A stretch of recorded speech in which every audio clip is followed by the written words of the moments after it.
And we came up with 4 true, legitimate personas, and a 5th that we kind of made up.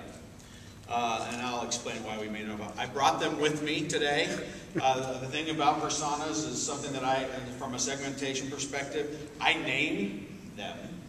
I named them real names.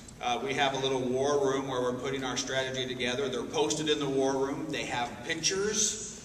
And you'll hear us talk about frequently, as we talk about our personas, like they have names. One of the names is Charlie. And we'll say, what would Charlie do? How would Charlie behave? Is this for Charlie or is this for Ivan? If this is for Ivan, what are we doing for Charlie? And so we're always talking about who are we trying to accomplish this for, and will it actually work for them? So let me see if so here's Charlie. We have 4 personas. I won't go through them all in detail. I actually cut some of the detail out because they were way too busy slides. But we can post these and you can read them. This is Charlie, the channel partner. We know that Charlie wants to use our web environment to find things to upsell to his customers. Really simple. We know what he doesn't want to do. We know he doesn't Twitter. We know he doesn't do Facebook. We think he might do LinkedIn occasionally, but we don't think that he's really out on LinkedIn trying to do anything that accrues for some new customers. Then there's Sam, the supporter. We have a lot of our cash flow, a lot of our revenue comes from actually maintaining a system once we've installed it on a plant. In fact, that's where all of our margin comes from. When we build a new plant, we get single-digit margin. When we go in and we service afterwards, we get double-digit margin.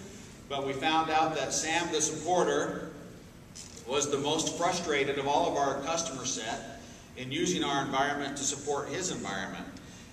So Sam, the supporter, is a pretty strong target for us. Then we have Ivan, the install-based buyer. This is Sam's boss. He's not sustaining or maintaining the systems, but he's looking for new systems to buy. But in our case, he only thinks of Honeywell in one way. We've broadened our portfolio extensively over the past years. Ivan's missed all of that. He doesn't know that we have other solutions that we offer, so we have a branding problem with Ivan. So when Ivan starts to look for new solutions for his plant, he doesn't go to Honeywell.com to do that. He goes to Google. So we have strategies now to be able to get Ivan to go to us online, but as well to get Ivan to find us better on Google. One of the things that we found out about Ivan and that we also found out about Nick is when they go to solve a problem in their plant, say they're trying to get more efficiency, they're trying to get more return on their assets, they have a throughput problem, whatever their problem is, they start at Google. And so I was asking them I was talking to one of these guys a couple months ago, and I said, what did you do before there was Google? How did you solve problems before there was Google? And research was a lot different. His answer was he couldn't remember. So what they did before Google. Big green books. The top yeah. Big green books. In fact, I had a request the other day, can we have the big green catalog back? And I said no. So Nick, the new buyer, Nick doesn't have anything from Honeywell installed in his plant, doesn't even know that Honeywell can provide anything. Again, when he's looking for a solution, he starts at Google 90% of the time.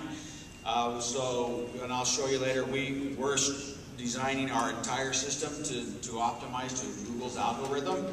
If we happen to pick up some Yahoo or some Bing along the way, that's great, but 90% of the time we're shooting for Google. And then our last one, this is kind of our made-up one, but we really thought that we needed to be targeting somebody a little younger. This is Fiona. You need to break into the female side. And we needed to break into the female side of the equation because it's actually happening.